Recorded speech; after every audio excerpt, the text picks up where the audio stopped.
لماذا هذا المدرب العربي أو الإفريقي الذي يشتكي ويبكي من المدرب الأجنبي ومن أنه يوضع له البساط الأخضر أو الأحمر، لماذا لا يفعل نفس الشيء ويذهب هو إلى أوروبا ويدرب؟ ومن يفتح له الباب؟ ربما هذا السؤال يطرح على الفرق الأوروبية يا كابتن حفيظ. كيف يفتح له الباب؟ لا. أوروبا كيف يفتح له الباب؟ لازم تفتح لنفسك الباب. حفيظ أوروبا تطلب دبلومات. أنا أقول لك شيء اليوم الآن في إطار عولمة كرة القدم في رخص بتمنح للمدربين، رخص جيم وسين ودال والف وغيرها. الف لما يدرب نادي محترف تعرف ايش عاملين افريقيا مع اسيا في نفس السله.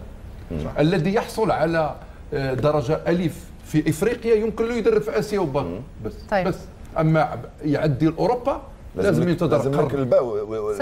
سنعد برنامج خاص ولا هناك اسم عربي يوجد الان كما كان موجود في السابق لما كان المدرب الشهير كابتن بدر الدين الجزائري. نعم، لو سمحتم سنعد برنامج خاص